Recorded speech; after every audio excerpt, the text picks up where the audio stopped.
Good morning. This is Crystal with Whole New Perspective. Do you have enough water stored? What if you were to come home and your water was off and you couldn't turn it back on? Guys, in my area, we have had at least 3 water main breaks in the last several weeks. And that's what I want to talk about today. But before I do, I want to thank you for subscribing to my channel, and I want to thank you for hitting the thumbs up. During the winter time, we seem to have water main breaks, but I think it's happening more and more all around the world. I know that the water infrastructure is really outdated, and that is one of the causes for water main breaks. I know recently there was a water main break in Charlotte, North Carolina, and I want to read it to you. So think about this.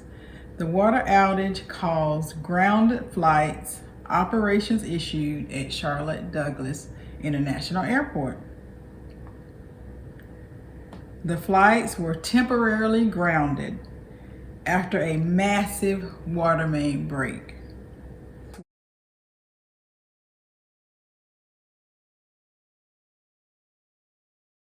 It caused the airport to have low water pressure. The FAA temporarily stopped the flights.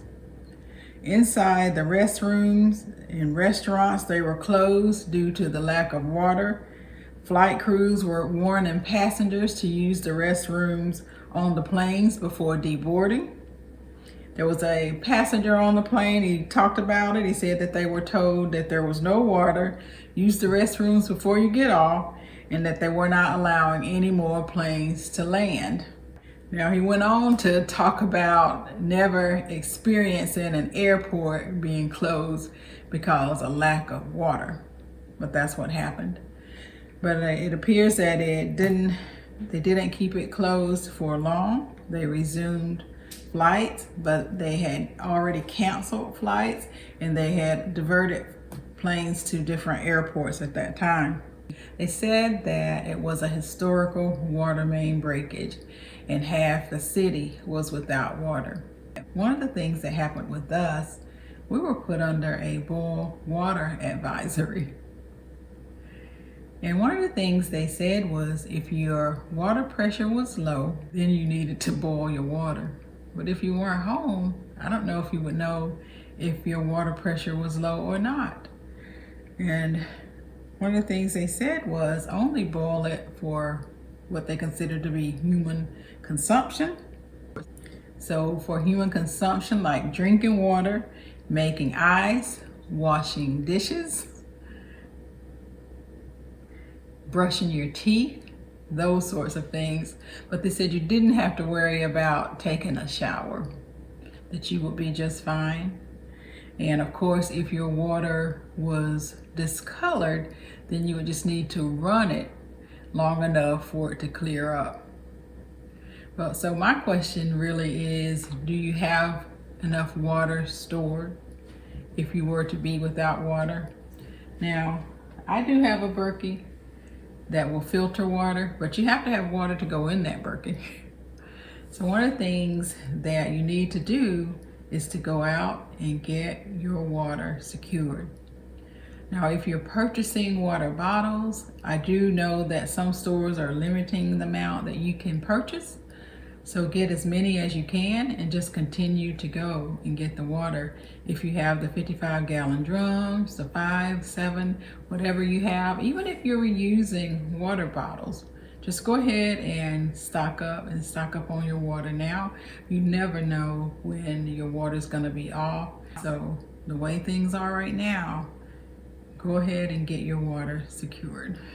I'm going to put some clips in here of some previous videos that I have on water security, and then I hope that you will go out and as you're securing your food, make sure you secure your water as well.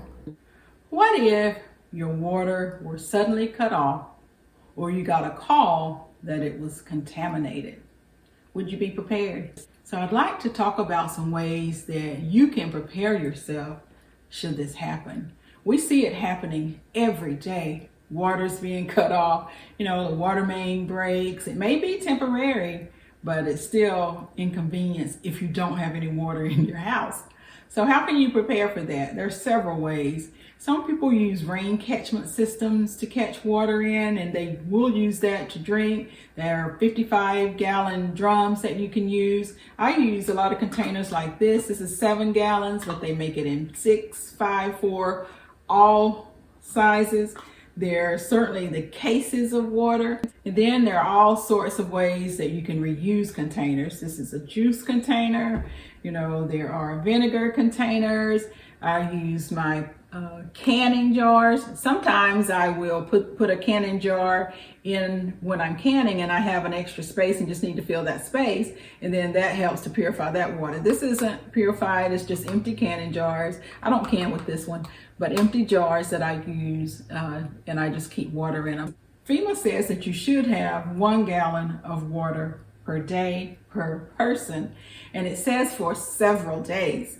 Now they used to say for 3 days, but now it's several days. So to me, that's going to be 14 days at least. Now I have probably 30 days at least, but that's going to be for 14 days to start. And so that would be my challenge, to get 1 gallon per day per person for 14 days.